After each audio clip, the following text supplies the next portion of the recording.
live, simulcast on both Facebook and YouTube and wherever fine NAMI at Home live streams are sold. It's not even sold, it's free. Speaking of free, here's what we ask.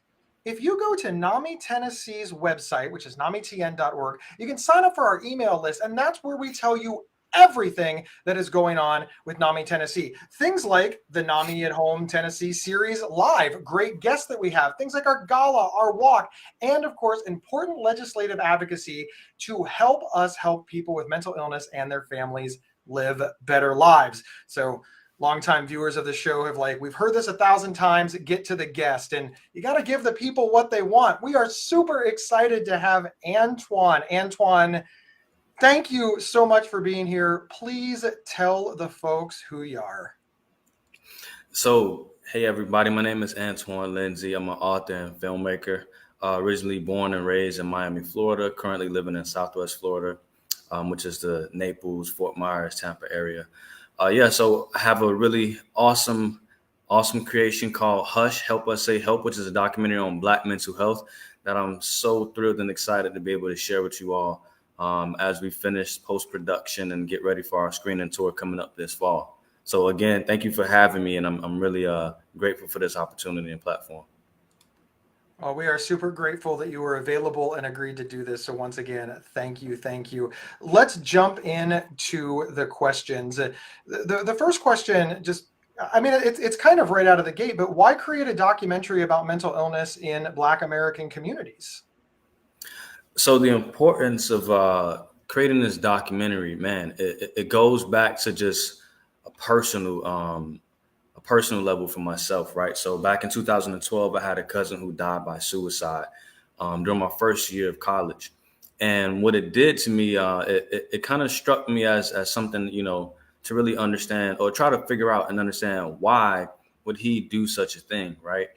And as I went through my own journey of going through college and being pretty much the only Black person in many of my classes that for undergraduate, a lot of stress was put on me, and I saw a lot of my friends going through things, and then it really got me to a point of just kind of wondering, why do we suffer as Black Americans, in general, and was it? I believe it was early 2020. I had a conversation with a friend of mine, and I say, man, I've had this idea about a documentary on Black mental health, and I kind of want to go ahead and create something for us so that we can be able to understand why is it that we suffer as a community and what we can do about it.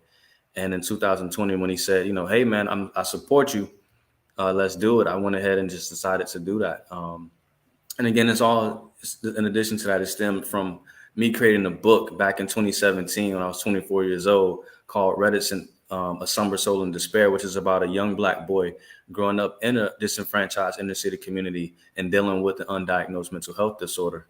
And, being able to, gain what we would consider success from people being able to like it and enjoy it, it just kind of really pushed me into this realm of understanding, what is mental health in Black America and why don't we talk about it? So the documentary itself, again, like I said, is very important because it's something that's going to educate, entertain, as well as empower individuals to prioritize mental health within the Black community. I know you started to cover this. It sounds like the inspiration for the film was the tragedy of the suicide that you experienced in your own life, and then you got. I don't want to say you were sort of hanging out with the right people. You met the right people, and you had this idea, and it sounds like they helped you push it forward. So I know that's sort of like the little TikTok version of it, right? But if we go a little deeper, I just want to know a little more about A38 Films and how the film came together. And listen, I kind of want to know where A38s came from. Like, why is the title of the film production company A38? Let's start there, and then why did the documentary, or how, more details on how the documentary came together. Yeah, for sure. So A38 Films. So A38 Films, which most people say, but it's A38 Films to me. A38 Films, the A stands for me, my dad, my brother, my son. All of our names begin with A, right? It's the first letter of the alphabet, right? So it's symbolic for us, right? And then 3 is what people would consider the Trinity, right? The sun, moon, stars, or the earth, wind, fire, or perhaps, the Son, Father, and the Spirit. So I looked at that as, the combination of who we are. And in addition to that, it's my dad, me, my son, right? So being able to really being able to embrace that aspect of us. And then the 8 is the infinity, right? So that 8 is infinite. Our potential is infinite in this, this lifetime that we do get to live in. And so what I kind of wanted to do is I wanted to make sure that the company stood for something which was, very personal to me and also encouraging to others. So when I do tell the story of how we got the name, they can also see that, it's the people that are around us that cultivate who we become. In addition to that, if we live our lives in such a limitless way, in a limitless capacity, we can change the world. And that's why that infinity is there. And so to answer the second half of the question is, how did this film come together? The film came together, as I mentioned earlier, just really after, going through my own struggles with mental health. So being in college, not only was I, at a predominantly white institution where I was the only Black student in class, but I grew up in a disenfranchised community as well. So low income community, a lot of unsolicited violence, things like that. So things that I've seen growing up. And a lot of different things that I've witnessed. So taking that to this new experience of trying to get out of the environment and being able to thrive there, and then also being at college and taking on different leadership roles, it was very overwhelming. Because one of the many things that people don't realize is that even though a student that comes from a disenfranchised community goes to college, they're still half and half. So half of my life is still being spent on the weekends going back home, witnessing and experiencing and dealing with things that are going on back there because my family is still there. So there's this illusion that because you go to college, your life is completely changed. But I was dealing with a lot of things back home as well. So I had to kind of figure out what I can do. And I ended up going to therapy, and the first therapist I had, it didn't really work out. To be honest, it was a white guy who just didn't quite connect with me. And I'm like, yo, we got to change this. I need somebody to really be in here to talk to me that can understand what I'm going through. And then the second therapist was a wonderful woman who came in, and she had a lot of empathy, didn't really understand the true experience of what I was going through. But she gave me some good pointers. And after that, I kind of just, again, continued to move throughout my space of life. And 2020, when the pandemic came about, we had just finished my second film, which is called Color of Love. We did a 5-city screening tour. It was our second film, and then we did a tour, which I thought was pretty amazing. And we did a tour. And again, like I said, talked to my buddy. His name is Stefano Buchanan. And I was having a conversation with him like, man, I know we're writing the script and preparing for this other film, but I really think Hush is it, man. Because when we look around, we see so many people suffering, and we see so many people going through things, and even we go through things. So how about we take a deep dive into what is, mental health in the Black community? And again, some other part of the inspiration is that book, Reticent, A Summer Soul in Despair. My very first film was Reticent Because Black Boys Can't Cry, which was an adaptation of my first book. Right. So we did that. And I remember we did that film. The turnaround time was crazy. I had the idea in October. We did the film. We put out a casting call in November. We didn't even have a script. We just put out a casting call. And then came around December. And I always tell this particular part of the story. We had the script reading on December 12th. And on December 11th, I was at a quinceañera till about 11 o'clock, and I had to get home and write the script before we had the script reading at 1 p.m. because I still hadn't wrote the script. So we get to the script reading, and everybody's like, oh, man, I love it. This is amazing. And we having discussion. We spent 2 hours in there talking about the script. And once we did that, January, we shot the film. February, we finished it, went into post. March, we had the very first film screening for Reticent at Berry University, and over 200 people. Well, we had 2 screenings in one day, but the second screening, over 200 people came, and it was standing room only.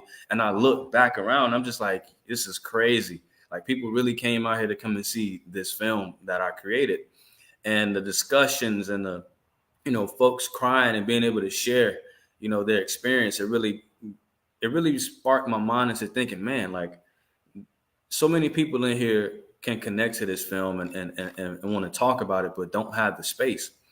So then when fast forward, when I had that conversation with Stefano, it was like, that experience of doing a tour with Color of Love and seeing people enjoy that creative aspect of me. But I'm like, I want to get back to that mental health piece, because when we did Reticent, I saw so many people, it's like they were looking for a space to have a voice and to speak. So I'm like, yo, I think we gotta do Hush. And he said, hey man, if you want to do it, let's do it. So 2020, we started Hush. We did the casting in 2020 for the film.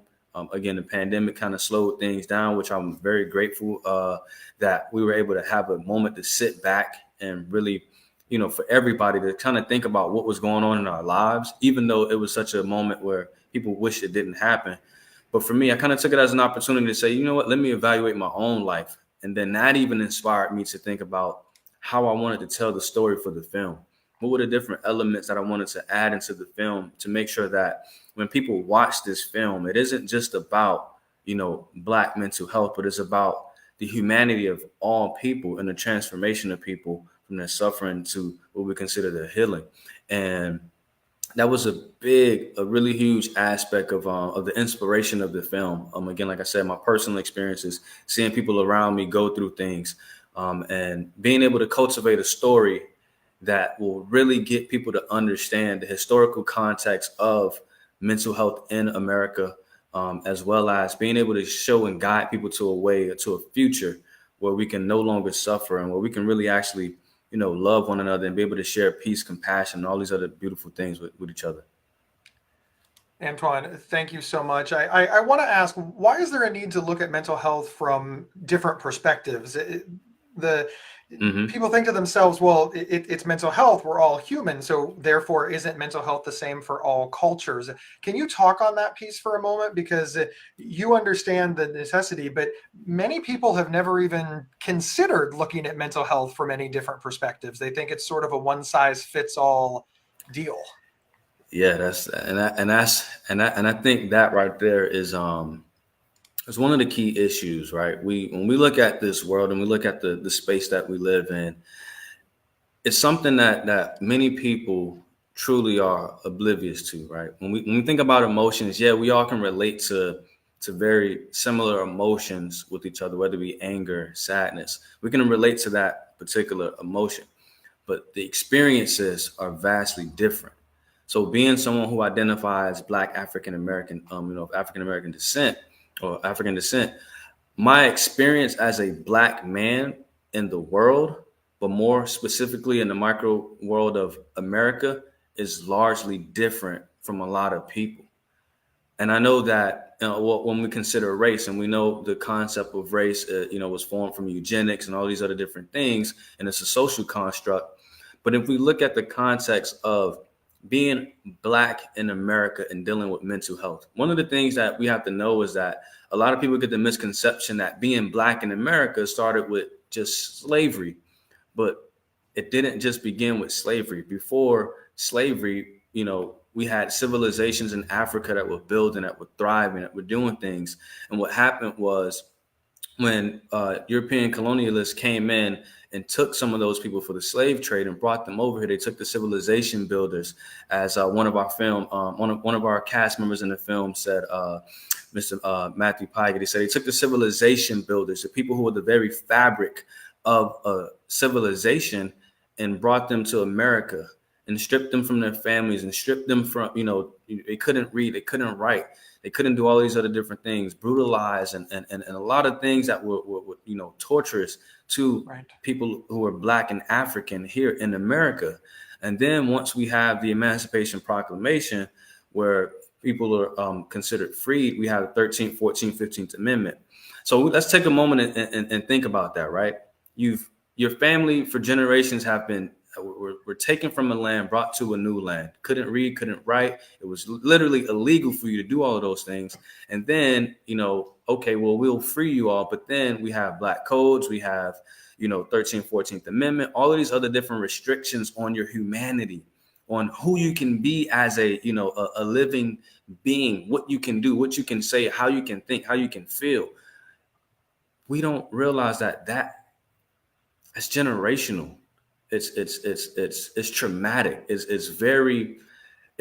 horrifying to believe that you as a human being, you have to walk in this existence as if you aren't who you are. And then what that does to generations, right? So from one generation to the next, well, we can't do this, so I'm telling you to do this as well, because I don't want you to maybe perhaps be lynched, or maybe perhaps go to jail or go to prison, or all these other different things. So now you have that intergenerational trauma being passed down from one generation to the next. And even though more opportunities have come about over the years, we still see the intergenerational trauma and the effects of those things from American chattel slavery still present today in Black America, which is a story that many people don't understand. So when we look at communities, or we look at rappers and we see rappers are, waving guns and showing money and this and that, it's not in the protest of, yes, I want to be violent. But when we think about that violence, where did they learn it from?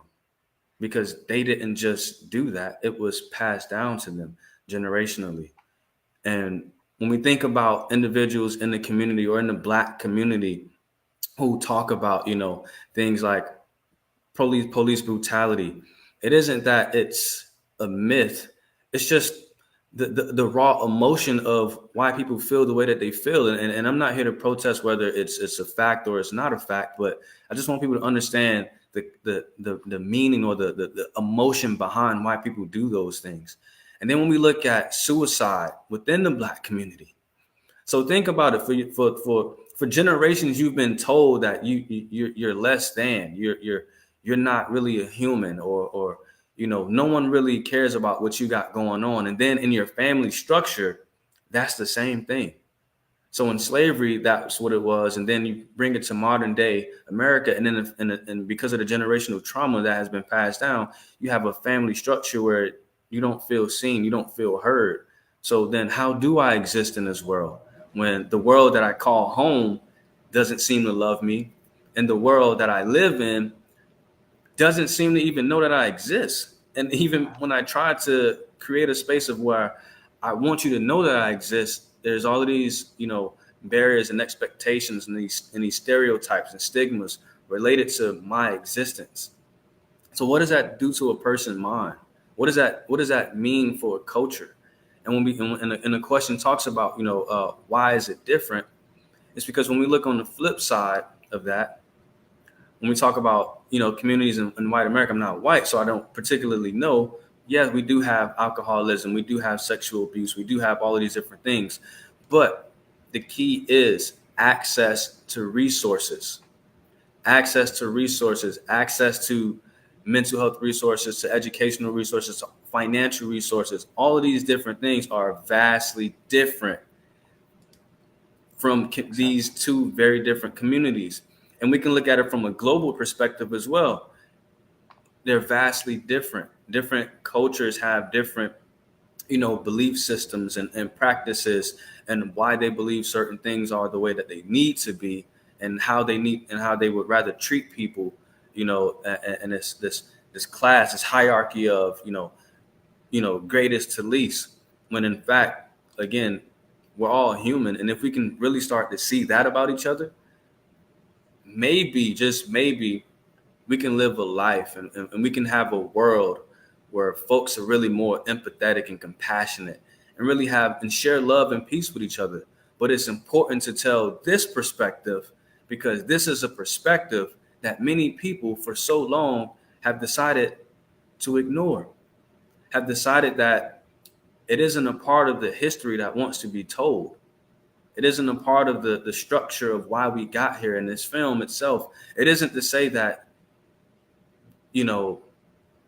we're going to blame people for this and blame people for that. This film is going to highlight the raw data of this is how we got here. This is how Black Americans have been dealing with and coping with and trying to survive instead of being able to thrive as it relates to their mental, physical, and emotional well-being. So that's why this film is essential to, and the story is it needs to be told and needs to be shared. So that way people around the world can see that, yeah, although we may experience the same emotions, we may not understand where the origins of these emotions come from. And if we can get an understanding of that, then maybe we can probably go ahead and change the future for something better. I thank you so much for that answer and that explanation. I do think many people just simply haven't thought about it. They think about the world from their lens, from their perspective, and they assume that it's the same for everyone. And that kind of thinking has gotten us in trouble historically in America in so many different ways, right? Just in so many different ways. So hopefully that is changing and people start to have a broader view. But I want to move on to the next question. What are some of the challenges around having conversations about mental health in the African-American community? Did you struggle finding people to participate? What was that whole process like, getting that on film? So the film itself, without giving it away, is we just had a conversation yesterday. I had a panel of individuals that watched the rough cut of the film, and we had a discussion about it. So many people will get the assumption that the film is about biographical instances, of people telling their story of dealing with mental health. But this film is vastly educational, entertaining, and empowering, where we utilize individuals who talk about, again, the step by step, the origins, the struggle of mental health. What does it actually look like, the suffering aspect of it, and then what can we do to heal within our communities? And some of the challenges, I would say specifically within the Black community, as far as getting people to seek mental health services, getting people to understand that they should prioritize their mental health services, it's just a general lack of education, a lack of understanding why it is a priority, and as well as trust. And again, it stems back from, again, the American chattel slavery, when trust was lost, not just within the family structure, but within the system of governance and within our country. A lot of people felt as though and feel as though they got to get it by any means and that they're on their own, right? So that's the mentality that we see a lot of people have. And it's this true division of individuals rather than unification. Because that lack of trust, that lack of, well, if I go and see a therapist, right, is that therapist going to judge me? Or if I go and see a therapist, will people think I'm crazy? If I go and get medication, will people think I'm crazy? If I talk about my feelings, is anybody going to care, right? So it becomes challenging for many people within the Black community to even go and seek services or want to get help, because those are the underlying things. I can only imagine what my cousin might have been thinking, as, he got on medication and felt like, oh, the medication is making me worse. And, I don't know if anybody will really be able to, understand what I'm going through, because I live in an environment where if you're not tough, if you're not showing how tough you are, then you're prey, right? You're weak and you don't need to exist. And I can only imagine what was going on in his mind to think that he had to live in an environment that we and even just the world that we put that narrative out that if you express your emotions, then you're weak, right? So just imagine what that's like, being someone in the Black community. And the film, again, is called Hush. Help Us Say Help. It's a play on that. The word hush itself is about the silencing of ourselves within the community because of our experiences. Right, generationally, we had to silence ourselves in order just to survive. So if I'm going to survive, then I'm not going to, I can't go talk to no therapist. I got to hold this in. I got to, I just got to deal with it. And then what we know happens, it turns into that anger, that frustration that gets built up. And then who knows, it just may turn into that hopelessness where a person may decide that the best way for me to deal with this and just for me to go ahead and get up out of here without them even knowing that there is another way. You can talk about it, and there are resources to help you. So those are some of the challenges. Antwon, thank you so much. Now, I know that you don't want to spoil the movie, so I'm putting like in without spoilers. What are some of the takeaways from the interviews and discussions that you learned while filming the documentary? For myself? Yeah, yes. So some of the takeaways that I learned, man, it was just amazing. Again, this is my third film, right? So creating this documentary was an experience, and I want to share this with people just so the way that they understand just how important I thought this conversation was. Last year, I had an opportunity to get to essentially go and get my doctorate for free, and to go and get my doctorate and to be at an institution studying higher education. And I'll never forget this. April 7th, I had to send an email and tell them, well, actually April 6th, my interview was on April 7th for the doctorate program. I sent the email on April 6th and said, hey, I want to go ahead and remove my application. Thank you all for the opportunity. And on April 7th, I began the journey of starting the documentary. And the reason why I did that, because I knew that if I did my doctorate program, I would not be satisfied with my life. I would not be happy. I would continue to suffer, as we would say. And once I started to do the documentary, well, I mean, not started, but really full on take on the responsibility of creating this documentary, it just opened the floodgates to me. And when we started filming back in back in September last year, when we started filming, and we're in the interviews, and again, it's my first time doing something of this nature. I'm just like, wow, like these people are really passionate about the conversation as well, just as I am. In addition to that, I just took away so many different things, so many things that, even within my own family structure, that I was able to bring back and like, hey, let's talk about this, y'all. When this happened, this is how I felt, or have you ever thought about this?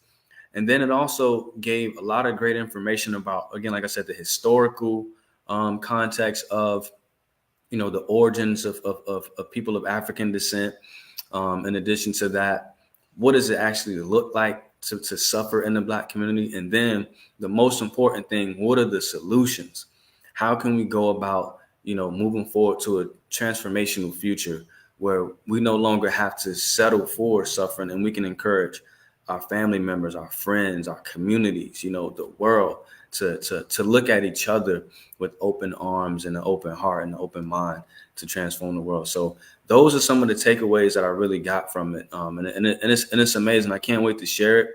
I really cannot wait to share this film, because I truly know that it's going to change the world, and it's going to really open people's minds to understanding the conversation, not just about Black mental health, but mental health in general. So maybe they may go and say, you know what, let me think about, how this actually affected my family structure, and how we got here. So I'm looking for this to be the keystone to a lot of different things. Awesome, Antwon. Thank you so much. So we asked you what your takeaways were. What are the takeaways and actions that you hope that viewers will take after watching the documentary? I want viewers to really look at this film and see the humanity of Black Americans, to see the humanity in individuals who just want to live a life that is judgment free. That want to live a life that is that's safe. That want to live a life that's peaceful, joyful. Whatever definition of success looks like for them. And I want people to be able to understand the origins of how we all suffer, right? And that's another beautiful aspect of the film, is that at a certain point, you're going to forget. No matter who you are, you're going to start relating to this film as it relates to mental health. And then I want people to come back and be like, wow, that's it. I just watched a film talking about Black mental health, but there's no difference in the humanity within all of us because we are all humans, right? And although their experience is different, I can empathize and understand why we should go ahead and look at creating a better society, not just for ourselves, but for the future generations. Because again, we are the water to those seeds that are here in the soil, waiting to be, waiting to grow. But if we continue to water the negative things of life, right? Those negative experiences, those negative emotions, those negative things that we don't want to see, we're going to continue to get that. But as long as we start shifting our attention, our focus to watering those good seeds, the peace, the compassion, the empathy, the understanding, right, within one another, and more specifically within ourselves, then and only then can we be able to give that to the rest of the world. So those are the things that I want people to be able to take away from this film, is that it's that the we and us, right? I am because you are, right? Those are the things that I want people to take away from this film as they watch it, and really and get out of that shell of of ignorance, I can say, and really start opening their mind to a conscious perspective of this is what we should be doing to create this better world that we live in. Thank you, thank you. Now, where can folks from Tennessee, or really all over, but let's stick with Tennessee since it's NAMI at Home Tennessee, right? It's right. It's right in the logo. I don't know which direction it is on the screen, but how can folks watch the film and interact with the filmmakers, interact with you? I know we've. I'll throw the website up there one more time, but let us know. Yeah, so what we're going to be doing is we will be hosting a multi-city screening tour. One of the stops is Memphis, and so what you can do is you can come on out to the screening. Once we have the screening, we will be once we have the date solidified in the venue, we're going to be putting out a schedule in July, to so everybody can be able to come out and see just what the film is about, to be a part of the conversation, and not just be a part of the conversation, but be a part of the action, right? So this idea of actionable transformation. How do we actually go about doing this within our communities, within ourselves, within our families, and really start pouring resources into the places where the resources don't exist? So it's going to be a wonderful experience. Again, I'm cultivating this experience to make sure that when we all get there, we know, it's not about, the negative things that have occurred or that currently occur. We're going to acknowledge and accept and embrace those things. But how do we transform it? How do we transform it so that way we're not just sitting in the dark, but we're bringing light to the dark and shining it so that way we all can be able to live fruitful and wonderful lives. Antwon, thank you so much for being here. This is my favorite part of the show. It's where I always say final thoughts. It's essentially where you get to ask yourself any question that you want and answer it. But I want to make sure that you have an opportunity to tell the viewers and the listeners anything that I may have missed. I mean, what are your final thoughts? What do you want everybody watching to know? I want everybody to know that I'm going to change the world. With this film, with what I do within my life, I'm going to change the world. And I want you all to know that you can do it too. We are limitless. There is no limit to our potential. There is no sky, no ceiling, no anything. We can do anything that we desire to do. And it's something that we should do, for our own existence. We're only here for a limited amount of time. So why live our lives in such a way where we're always frustrating ourselves about what we can't do instead of focusing on what we can do and taking that up and even a notch? Because this is only the beginning for all of us. The world that we live in now is going to be far greater than what we can ever imagine. And I'm going to be one of those people that's going to be a part of that. And I will definitely have faith that you all will be as well. Antwon, once again, thank you so much. Everybody, the website to learn more and to find the date for Memphis, Tennessee's screening is A38Films.com. Right? Did I say it right this time? A38 Films? You got it. A38 Films. Awesome. Yeah, check it out at A38Films.com.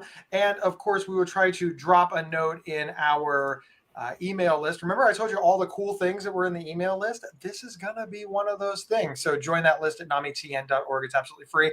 Also, subscribe to our YouTube channel. And you're probably thinking, you have a YouTube channel? Of course we have a YouTube channel. And you know where we told you about it?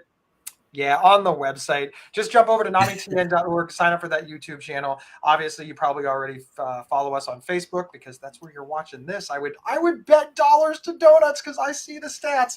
Antwon, thank you so much for being here. Hey, man, I appreciate you for having me. Thank you, NAMI, Tennessee.